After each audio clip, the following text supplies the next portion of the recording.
Aloy? Not two नहीं है.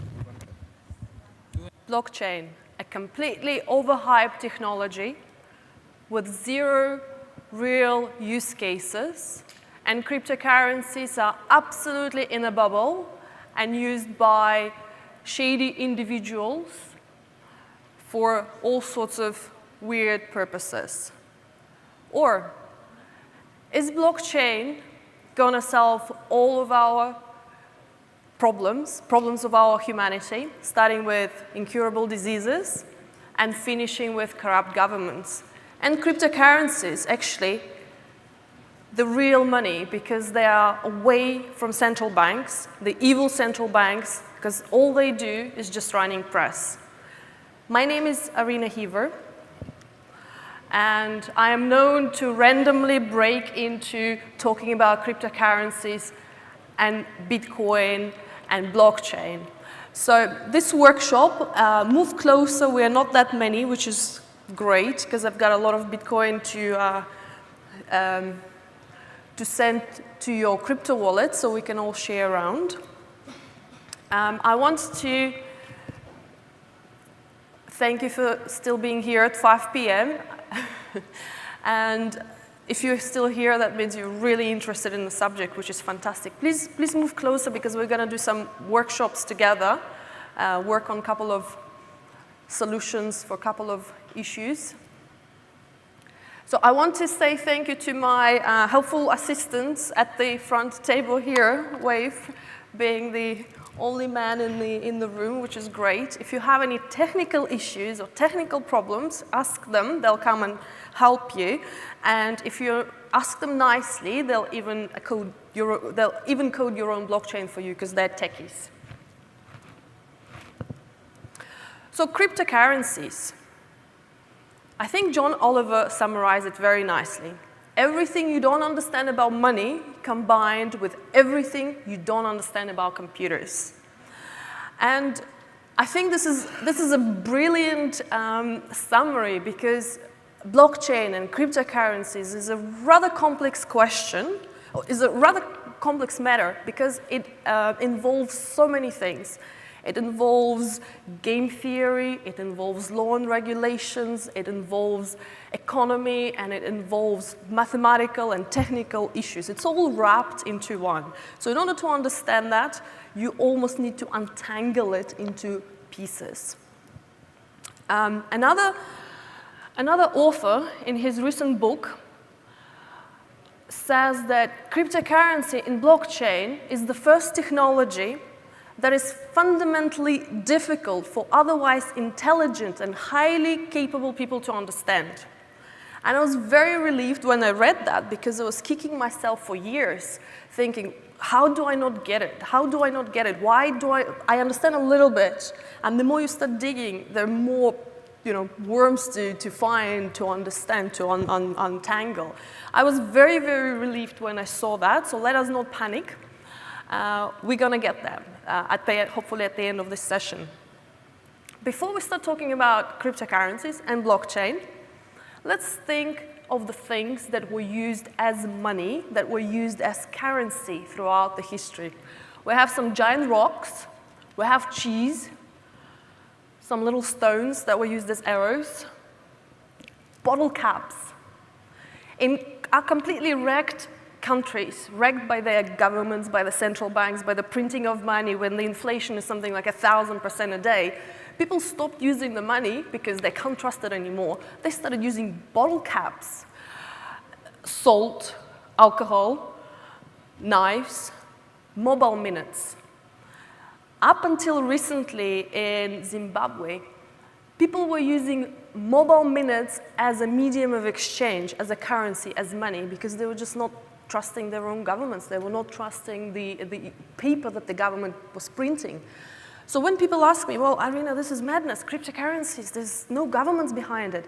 Well, that's great. That's probably a good thing, because we've witnessed collapse of currencies several times just this century. And I lived through that. That was not fun. You wake up one day and the money that your single mother has in a bank account is completely worthless, and she can't go to the shop to buy some food to put on the table. So that's where my distrust of government started. That's where I thought, well, there's something wrong. This isn't right. When the government can just like print away their money, have no accountability, pack up their bags, have their beautiful mansions, God knows where, and people are left with nothing. And at the moment, people of Venezuela are living through the worst inflation we've seen to date. You see pictures of bags of currency and people trying to swap it for food, and nobody's taking it because nobody wants this worthless currency. I just was very privileged to speak at the Malta Blockchain Summit. You know, Malta is not calling itself Malta anymore. Malta is calling itself Blockchain Island because it's hip, it's cool. And I was paid to speak. I was paid $1 million. I was very happy. It was 1 million Zimbabwean dollars, perfectly great, government-issued, central bank banked money, fantastic. But do you want that? Or would you rather have some cryptocurrencies that actually has some value? What would you choose? So when you think about, cryptocurrencies not backed by government, this is backed by government, what would you pick? I actually have that $1 million in my wallet. I'm very proud of it. I'm going to frame it and put it on my wall. You know, first $1 million I've earned for a speaking engagement. Not bad. Do we have any gamers in the room? Anybody plays the computer games except for the boys? Fantastic. So if you're a gamer, digital currencies is native to you. This is World of Craft, I don't know what, I completely don't do that. But apparently you jump and you do something and you kill somebody and you earn currency and you can buy more things with that and shields and swords and God knows what. But the crazy thing is you can take these things and you can sell them on Amazon for real US dollars, euros, etc., etc. So gamers were the first who jumped on the cryptocurrencies because that was native to them. They understood that. We have a digital currency that we're buying actual things we use. So of course cryptocurrencies make perfect sense. Now I can buy a book and shoes and clothes for it. For them that was a no-brainer. And when we talk about blockchain and cryptocurrencies, we need to understand a couple of things. First is that every single government-issued currency in the history of humanity went to zero every single time. Why? Because initially you would use something of value to exchange worth, gold, silver, fish, cheese, knives, alcohol, whatever the case is. And then the government will persuade you, well, let's not use worthy things. Let's not use stock and crops and something that we can actually use. Let's use these colorful pieces of money that are backed by gold and by silver. Don't worry. If you want your silver or gold back, we'll give it to you. And then eventually through deficit spending, spending on wars, spending on trying to get re-elected, et cetera, promising things left, right, and center. They print and print and print and print, and national currencies become worthless through the history of the world. And if you look at some data, US dollar, for example, lost about 95% of its value over the last 50 years since US dollar was removed from the gold standard.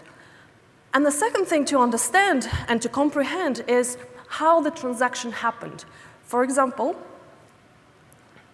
we are at a market, and I have a beautiful lamp, and you have something that I consider of value, be it a chicken or a goat, mobile credits, something that we use as a medium of exchange. It's fine if we're next to each other. So I give you my lamp, you give me your something of value. There is no trust needed that I'm going to run away or you will run away, which is fine. Now think about the same transactions, but over a distance, whether distance or it's next week. How do I know if I give you my lamp tomorrow, you will come back with that money? I don't know. So trusted parties were created. Trusted parties such as an elder in a tribe. I trust him, you trust him, let's use him. I give him my lamp, you give him the money, he then swaps and changes, that's brilliant. Then those elders were replaced with banks, lawyers, accountants, trusted intermediaries. Somebody you go to, let's say you're doing a property transaction, you need to buy a house. You go to a lawyer, you leave checks with him or her, and the seller leaves title deed, and then the lawyer does the transfer to make sure that nobody runs away with their whatever they bring to the table. With the onset of internet, those trusted parties became new trusted parties emerged. Google, Facebook, Amazon. Google Maps and Facebook and Amazon know more about us than our husbands and wives and our families. Your phone is tracking your location. Facebook know your personality better than your family because of all the likes and the shares. So those intermediaries became too big, and they became too big to fail. The same happened with the banks. They became too big to fail, so that's why in 2008, a lot of them got bailed out. And with the recent scandal, we learned that probably trusting somebody like Facebook to have all our data is not a very good idea because they're selling it, sharing it, and doing God knows what with it. And also, those centralized middlemen get hacked all the time. Karim got hacked several months ago, and we only found out something like 5 months later. I don't want my data, my credit card data, my email data in the hands of God knows who. So I have to trust Karim to secure my data. Now, with blockchain, all of this is a moot point because there is no that trusted party. There is no somebody in the middle controlling information. The best thing I like to think about blockchain is a group chat. I write in that group chat that I have 10 coins, and I'm going to buy from you 1 book. We all agree, because we are all in the same group chat. Then, next day, we all know you have 10 coins, I have 1 book. I cannot just go and change the message and say, well, I have 15 coins now, and you have 0 books. We just can't do that, because we all have that information in the group chat on our mobile phones, and you have your mobile phone at home in your pocket, et cetera, et cetera. You can't just edit the message. That's how you think about a blockchain. Very, very simple. Don't overcomplicate things. And the good thing, if you want to know about history of money, history of economic transactions, I really recommend this guy, and he has an amazing series of videos. They're about an hour long, and there's about 7, 8 of them. And he talks about the history of money from the very, very beginning. It's absolutely fascinating.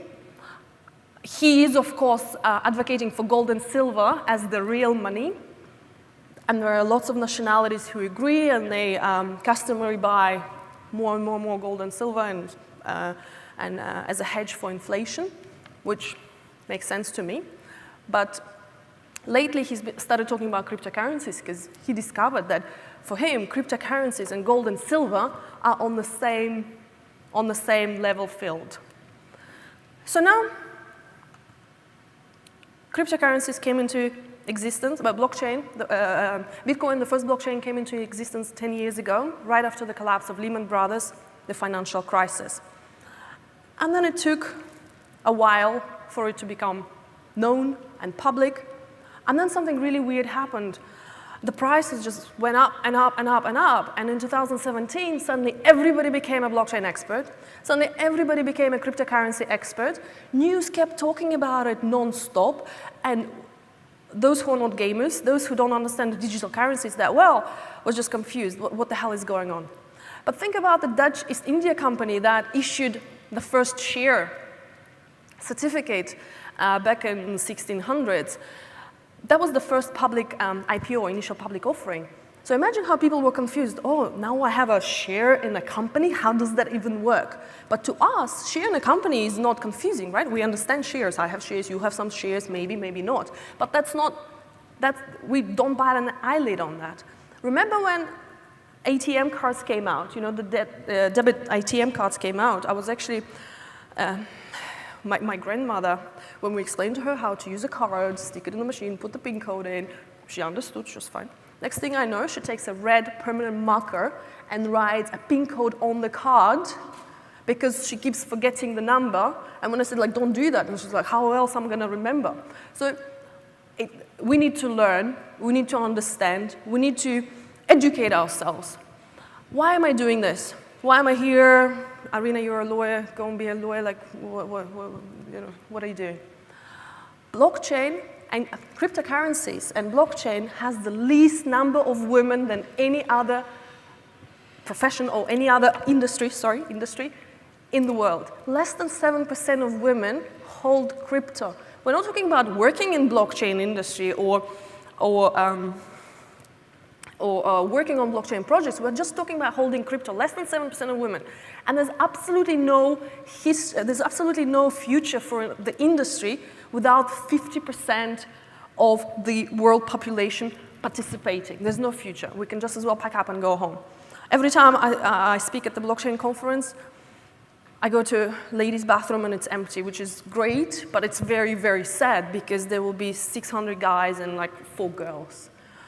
I take it personally. That's why I'm here. I actually quite liked, in the very first session, a gentleman was playing some videos, and the lady said, women need to have 2 qualities, be fearless and to be shameless. So I'm actually quite shameless. I stand on every corner and I scream about blockchain and cryptocurrencies, and I will talk to anybody who would ever listen. Just educate yourself. I'm not telling you put your last money in it. Educate yourself, and if you feel comfortable, I invite you to participate. Now, let's also clarify another thing. What is blockchain? The blockchain I'm talking about is the open, trustless, borderless, permissionless, censorship-resistant, decentralized public blockchain.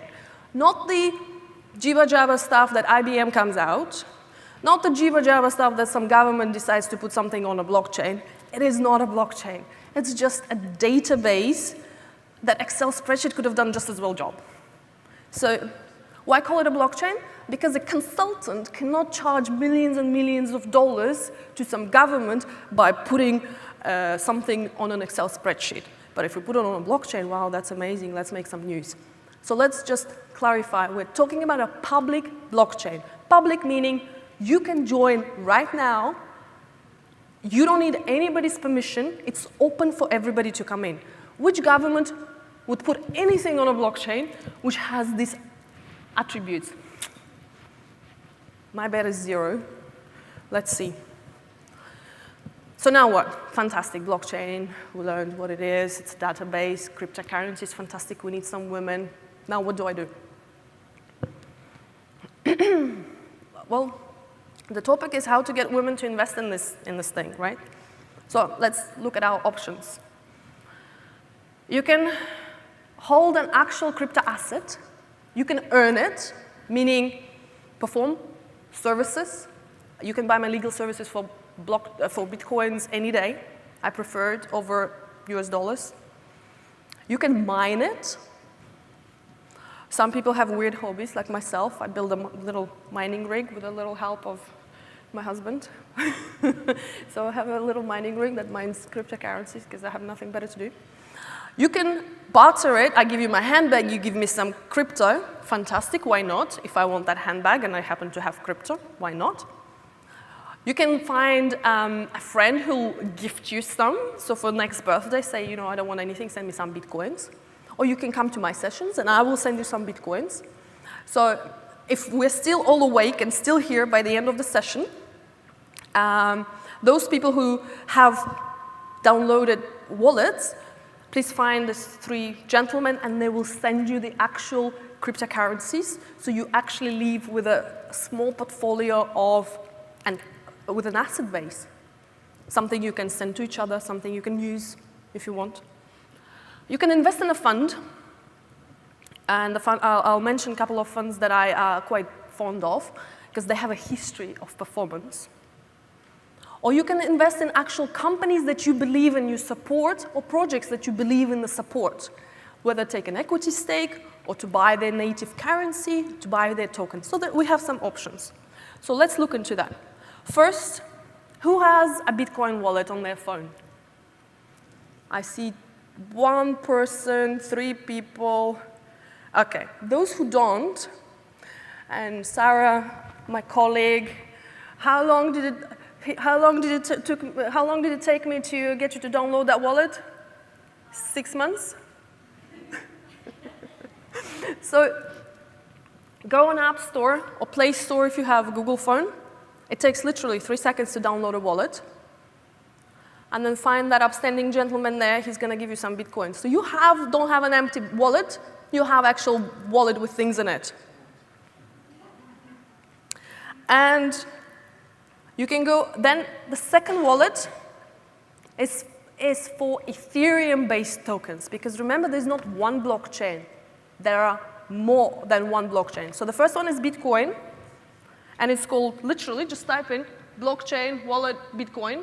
The first thing comes up. Takes 1 second to download, 1 minute, depending on the speed. Oh, sorry, that's loud. And the second one, just type in trust, Ethereum wallet. So Ethereum-based tokens will be placed here.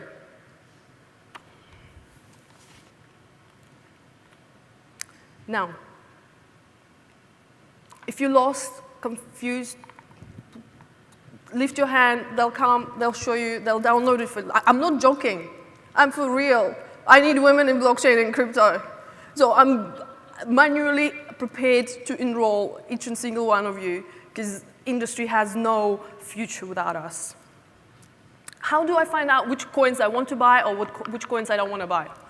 I go to CoinMarketCap, and you can, this is just the top 6. And you can scroll down, there's about 3,000 coins. There's a term for it. I'm not sure if I can use it on the stage for those coins, but don't get the bottom ones. Look at the top ones, except for this one. Because remember, we talked about decentralized, open networks. And if you're not decentralized and if you're not open, you're not a blockchain, you're an Excel spreadsheet. If you want to buy an Excel spreadsheet, come to me. I have some Excel spreadsheets to sell you. Now, who's downloaded wallets? Fantastic. Let's talk about the types of crypto assets. We have cryptocurrencies and payment tokens. We have utility tokens, and you would have heard the term ICO, initial coin offering.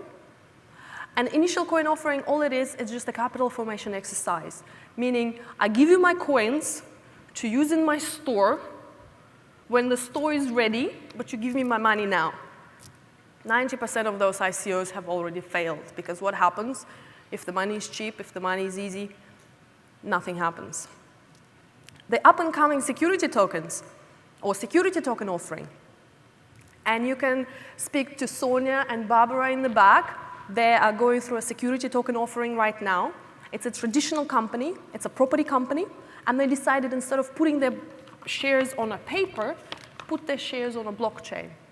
And those coins, as we call them, you will automatically receive dividends instead of getting a piece of paper, getting a check, filing it in a bank account. Everything happens automatically. There's a contract written, smart contract written, for that to happen. And we also have asset-backed tokens, meaning through my phone, whatever that is, I can send you a title deed or a token that represents ownership in a yacht, in a gold mine, in a house, you name it. It's a digital representation of a physical asset in the world, which I can transfer to you in less than 10 minutes. That happens right now. So these are the most typical: Bitcoin, Litecoin, Ethereum. coins to buy things for, payment tokens. Then you need to know a term, privacy coin.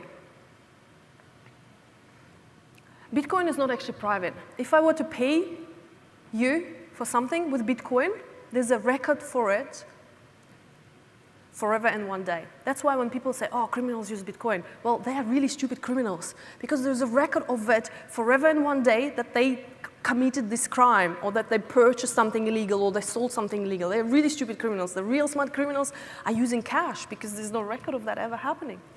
So privacy coins, that's where I can send you some Monero, you buy something with it, they can now trace it back to you. And another thing is happening, which is very, very popular now. Right now we're working on about 5 or 6 different projects on stable coins. It's actually becoming a 2018 Q4 thing. Everybody's complaining about the volatility of the Bitcoin price. It goes up, it goes down, it goes up, it goes down. Now, what do I want? I want to wake up and my coin worth $6,000. I don't want to go to bed and it is worth $1,000. It's too volatile. A friend of mine, Simon, says that he's actually 25, but he looks so bad because he's in blockchain business. He's just stressed out and gray hair, et cetera, et cetera. Like, I'm actually 15. So it is very, very stressful. So do not put your last money in it for sure. That's not a retirement plan. But stable coins, you go to bed, one coin is worth $1. You wake up, one coin is worth $1. That's why they're called stable coins. So, but why do you need that, right? If you can have US dollar in your wallet, why do you need that? Well, has anybody tried to open a bank account lately? It takes weeks and weeks, and then you go to a bank and, okay, fine, if you run a business, anybody's running a startup, how long did it take you to open a bank account here? Nightmare. When I want to send, let's say you went through that, opened a bank account, then you want to send some money to your mother in Australia, like in my case. I go to an office or a bank on Thursday because the amount I want to send is a large amount and I cannot do it online. So on Thursday, they take the money, $10,000, let's say, out of my account, and it just disappears into nowhere. Then let's say then Friday, Saturday, banks are closed here. Sunday, banks are closed in Australia. So let's say by Wednesday, my mom receives those $10,000 minus $900 in fees. Because it's taken here in US dollar, it's taken here in dirhams, transferred into US dollars, then transferred into God knows what, then Australian dollars, and then my mom receives it. So every intermediary receives their cut, and my mom is $900 short. I don't think it's really fair, to be honest. With a stable coin, I can send her that $10,000 in, I don't know what's the transaction time, depending on the coin, can be 4 minutes, can be 10 minutes. She has that money, $10,000 in 4 minutes in Australia. And it's open 24/7. This thing, the blockchain, is open 24/7. I don't need anybody's permission to send my mother $10,000. I like that. I like not asking for permission. Now we have a bit of a disturbing trend where governments are now saying, well, we're going to start issuing our own cryptocurrency because they see the value in it. They see that the transaction costs, the transparency, the ledger, you can see that. So government after government comes out saying we're going to issue our own cryptocurrency. Let's see how it works out. Again, I'm not very, with my personal history, not very trustful of governments, but let's see how that works. There might be something really good out of it. Banking the unbanked, very good. Not spending 3 months at a bank trying to open a bank account, very good, because it takes 3 minutes to download a wallet. Who's just tried to download a wallet today? Yeah. How long did it take you? 2 minutes, 3 minutes? Less? Exactly. That's it. Now you have a Swiss bank account in your pocket, and you don't need anybody's permission to send me $1 million. Feel free to do that right now. Then we need to mention utility tokens. The first project, what they're currently doing, they're publishing trusted reviews on a blockchain about blockchain projects. But it goes further. We all remember, right, that you cannot edit the history on the blockchain ledger. If you wrote something in there, it's in there. So at the moment, they're doing reviews on blockchain projects, and then they will expand it into commodities, consumer goods, services, and various other applications. What is happening now in certain jurisdictions, a woman goes to police to make a claim that she's being harassed or otherwise. Police doesn't take that claim because they don't want to deal with that, right? They say, go away. It didn't happen, you're making it up, coming up with all sorts of excuses. So those women started writing down their history, the history of the accident, or what happened to them on a blockchain. There is a record of me as a claimant claiming that something not appropriate happened to me. Police will not investigate, governments will not investigate, but there is at least a record. When situation changes, I can dig it out and say, look, that's what happened. And that's what happened with, this is happening on Ethereum blockchain now. And this project, it will go further into keeping the trusted reviews of various other projects. Highway, our friend Simon here, freelance marketplace for blockchain jobs. If you want to, let's say you work for a company and you decide to do a blockchain pilot, where are you going to go and find blockchain coders? Where? Middle East is historically short of talent. Will you go and try to find somebody on, I don't know what's the platforms that people are using to find freelancers? Perhaps you will not find a blockchain developer there because the whole blockchain industry is less than 10 years old. So so Simon has developed a marketplace for the blockchain jobs, and they can run the entire project for you if you like. Find Simon, get some Highway coins, then for these coins, you can hire a blockchain developer when you're ready to have your blockchain project to be developed for you. Let's talk about security tokens. Spice VC was the first tokenized fund that raised, I think they raised $50 million. So they take your fiat, you receive venture capital tokens, and then they invest fiat into infrastructure projects. And the infrastructure projects are exchanges, platforms, basically anything that helps the adoption of cryptocurrency and blockchain to the masses. They've done very, very well. Please do research, Google them. You have any more questions, let me know. And again, they invest in infrastructure, but you can invest in infrastructure yourself. If there is an exchange, a cryptocurrency exchange, that's pretty good business. I mean, some cryptocurrency exchanges became unicorns in less than 8 months. So that's what they invest in. But you can personally invest in that as well. Let's think about some myths. But before we do that, who has downloaded a wallet? Who wants some coins? Excellent. Nick, you have plenty of coins. You should be sending us coins. Guys, do you want to help the ladies give them some coins? Yeah. No, it's okay. No, it's okay. Because we're almost done. We're almost done.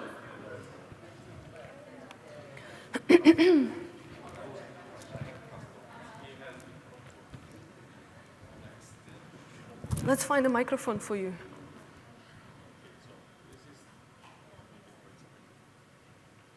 Do we have a microphone?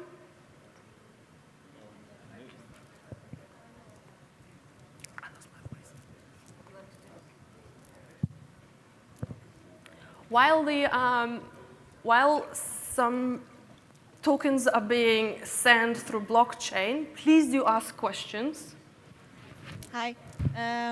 I saw a documentary a while ago on Netflix on Bitcoin. Mm-hmm. So which one? Banking on Bitcoin? Maybe I can't remember the title, but anyway, so you were talking about how bad guys can't use, or it's very stupid for them to use Bitcoin because it's all there there's a record of all your transactions, but it can't actually be traced to you, can it? That's not true. Of course it can. It can. There is a way. Yeah. It can be traced to you. So what happens? You have a wallet. The wallet has activity. The wallet doesn't have your name on it. Sorry, what is your name? Soher. So the wallet doesn't have your name, your last name, your address. It doesn't have that. But it has your activity. So it's not impossible to unravel back the transactions and get to you. So again, if you're a criminal and you're using Bitcoin, you're a very stupid criminal. There was a report after report is being issued that less than 1% of crypto is being used for criminal activities. And what's the percentage of cash being used for criminal activities? But it was a good reason for the US to regulate it. Blockchain is not regulated. You can't regulate blockchain. In the same way, you cannot regulate Alphabet. In the same way, you can't regulate blockchain. Because what you do with Alphabet, you take the letters and you create something. What can be regulated? Crypto exchanges, absolutely. Security token offerings, they are already regulated because there are existing security laws. New York did the stupidest thing. They started issuing bit license. So all the crypto activity ran away from New York and went to New Jersey. So it's actually a bad thing. So being a lawyer, of course I will say regulation is required, but regulation of what? Not a blockchain, not cryptocurrencies, you can't regulate that. What you regulate is the application of. For example, if I'm doing initial token offering and I'm trying to scam you, so that activity needs to be regulated. And that brings me to the point of scam artists and frauds. I don't have a slide on that, but there is a lot of that going on because so few people know the ins and outs. So if you're educating yourself to the point where you cannot get scammed anymore, this is where I want you to get. This is where I want every person to get, not to get scammed. And also, cybersecurity is quite important because you have your wallets on your you have your coins on your phone. I don't want you to lose those coins. And I've lost plenty in my early days because I was just learning. There was nobody would teach me how to do that. So of course, it happens, but it's okay. And if I want to buy something, how do I know a physical asset, let's say? I want to buy it through Bitcoin. How do I know that I'm not scammed? How do I know that this physical asset actually exists? Because the physical asset I give you in real life, right? Yeah, but let's say I'm buying something online. But in the same way how you buy things on Amazon, so use trusted websites, because there are lots of e-commerce websites right now that have buy Bitcoin button, buy by PayPal, Amazon, Visa. So just click what you want to use. Use trusted partners to work with because you cannot have, if you send me Bitcoins, you cannot have them back. You can't call Mr. Satoshi and say, give me my money back. You can't. And that places huge responsibility on you personally to be responsible for your wealth, which is a good thing. But it's scary at the same time, because now you're responsible for that $1,000 which is in your crypto wallet, nobody else. You cannot call a bank and say, hey, give me my money back. Hi, Irina. Thanks so much for this, very helpful. So Bitcoin and Ethereum and these cryptocurrencies are still linked to real currencies, right? To dollar or not. So how do they create value? Market forces. I have this bottle of water and I want to sell it to you for $10. You say, well, you're crazy. I buy it from that guy for $1. So we've established the market value is $1. Now that guy goes, oh, well, she's selling for 10. I should start selling for 5. So market pressures. I have a Bitcoin. You want some Bitcoin. So the market agrees on the price. Stable coins. I issue the stable coin. So I decide what the price is. And if you like it, you buy. If you don't like it, again. So market forces. What's the price of anything? Why Prada shoes cost 10,000 dirhams and perfectly fine leather shoes cost $1,000? Why? Same thing. But they can still be translated like maybe like a foreign exchange or whatever, right? Absolutely. You go to a crypto exchange, you sell one Bitcoin, you receive $6,000 or $6,500, whatever the price is, or euros, or dirhams, or whatever the currency you prefer. There are crypto exchanges, absolutely. You just receive, fiat, government-issued money, fiat, from them, and you give them Bitcoins, or the other way around. You want to buy some Bitcoins from me, you go, we exchange, yeah. Sorry, and last question from me. There's so many ICOs and so many different cryptocurrencies popping up. So, and I mean, you briefly touched on that. Yeah. So if you go here, what is the most widely used, and what would you recommend for beginners like us? Bitcoin and Ethereum? yeah, Bitcoin, Ethereum. Try a little bit of everything, right? Read about it, learn about it. For example, why would I buy Stellar? I know nothing what a Stellar is. I don't know anything about the Stellar. Research the team behind it. Do you like the values that they hold? Do you like what they're doing with their technology? Or you think this is not something you want to stand behind? This is more than just having a medium of exchange. This is what do you stand for? Why do I love Bitcoin? Why did I get into that so early? Because living through quite a traumatic experience, you go, well, I don't want to rely on governments to take away everything my family has ever owned and then wake up to nothing. I don't want to go through that anymore. I'd rather take the responsibility of owning my own assets. Why do I care? I personally care a lot about this because this technology can educate uneducated, bank the unbanked, document undocumented, and give voice to those without voice. Like, for example, those ladies who try to claim harassment and just police will not take their claim. Refugees are being now documented on blockchain. You can get banked in 3 minutes. I want to show you a quick video. It's 2 minutes, but something I really, really care about.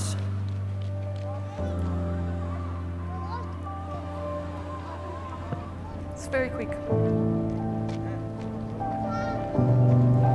We live through the worst humanitarian crisis. Over 60 million people are displaced and are refugees. Over 50% of them are children under the age of 18, and less than 40% of them can go to school.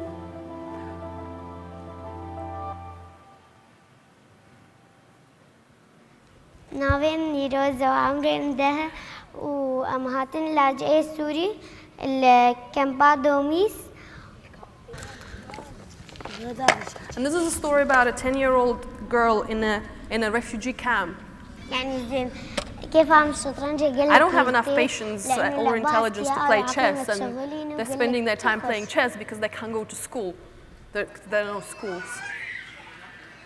ما مدرسة مستقبلها ناجمة شايفكني يعني أنا المدرسة بقى يعني نمستشفى بو مدرسة نتشتغل يعني أفضل قناة نولو يعني ونبقى أستاذ يعني مثلا وقت تنظري بتشتكي مثلا وقت منظري بتشتكي يعني أي مدرسة النب يعني كوندني ورو مزن دبا يعني أنا نش كوندني با ويفرو لوبا أكيد لا.